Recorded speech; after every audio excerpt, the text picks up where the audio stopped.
से पहले बात करें व्यक्तित्व की, तो अगर आपका नाम भी अंग्रेजी के ल अक्षर से शुरू होता है तो ज्योतिष की जानकार मानते हैं कि आप आशावादी होते हैं। आप भविष्य में आगे बढ़ने की फुर्ती और ज्ञान रखते हैं और इसी के दम पर सफलता अपने जीवन में हासिल करते हैं। आप हमेशा खुश रहना चाहते हैं, खुश रहते हैं और अपने आसपास के वातावरण को भी खुशनुमा बनाए रखते हैं। आपका ये खुश रहने वाला गुण आपको प्राकृतिक नेतृत्व गुण और कौशल भी प्रदान करता है। एल अक्षर के जातक मल्टीटास्किंग में माहिर होते हैं और दूसरों के दिलों में जगह चुटकी बजाते ही जगह बना लेते हैं। ऐसे जातक दूसरों को प्रेम करने वाले होते हैं। उनके दिल में सभी के केवल प्रेम और अच्छी बातें ही होती हैं। प्यार के अपने स्वभाव की वजह से ये लोगों को बिना बुलाए अपनी तरफ सभी को आकर्षित कर लेते हैं। इसके अलावा आप स्वभाव में दयालु और कृपालु होते हैं। आपको दुनिया में दया और प्रेम फैलाना अच्छा लगता है। आप बिना किसी उम्मीद के दूसरों की मदद करते हैं। इसके अलावा एल अक्षर के जातक बेहद ही भाग्यशाली भी होते हैं। इन्हें जन्म से ही सौभाग्य प्राप्त होता है और यह जिसके जीवन में भी कदम रखते हैं उसके जीवन को सौभाग्य से भर देते हैं। दूसरों के प्रति वफादारी भी इनका एक विशेष गुण माना जाता है। आप कभी भी किसी को धोखा देने का विचार तक अपने जहन में नहीं लाते हैं और ऐसा ही सामने वाले से भी उम्मीद करते हैं। अपने काम के लिए आप पूरी तरह से निष्ठावान होते हैं। काम को बीच में छोड़ना आपको पसंद नहीं होता है और कठिन से कठिन काम भी आप बहुत ही आसानी से करने की कला जानते हैं और अपने इन्हीं सभी स्वभाव के चलते आप भीड़ में अलग पहचान बनाने में सफल रहते हैं।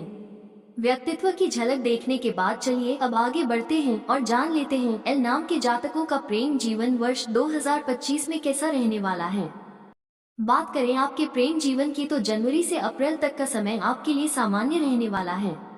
इस दौरान किसी मानसिक तनाव की वजह से आपके जीवन में सुख की कमी महसूस हो सकती है।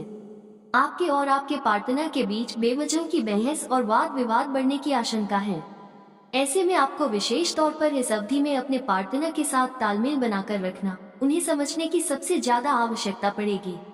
आपके रिश्ते में किसी तरह की कोई दरार न आए, ऐसे में आपको अपने रिश्ते में उचित तालमेल भी बिठाना पड़ेगा और मुमकिन है कि आप ऐसा कर पाने में भी कामयाब होंगे। जो लोग पहले से ही किसी प्रेम संबंध में हैं, उन्हें अपने पार्टनर के साथ धैर्यपूर्वक काम करने की सलाह दी जाती है, तभी इस वर्ष आप अपने जीवन को सुखमय और प्रेममय बना पाएंगे।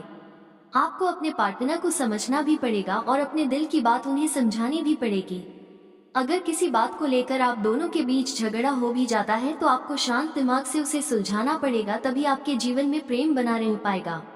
विवाह जातकों की बात करें तो जीवन साथी के साथ आपके रिश्ते में प्यार और रोमांस बढ़ेगा।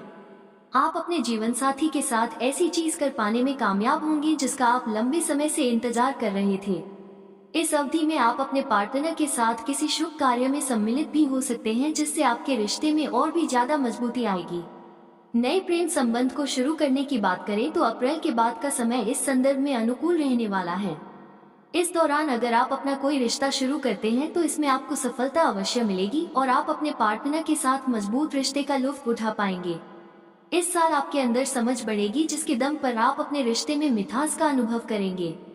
सलाह दी जाती है कि जनवरी से लेकर अप्रैल तक थोड़ी सावधानी बरतें। इस दौरान रिश्ते में कई उतार चढ़ाव आने की आशंका है। बाकी वर्ष भर आपका प्रेम जीवन अनुकूल बना रहेगा।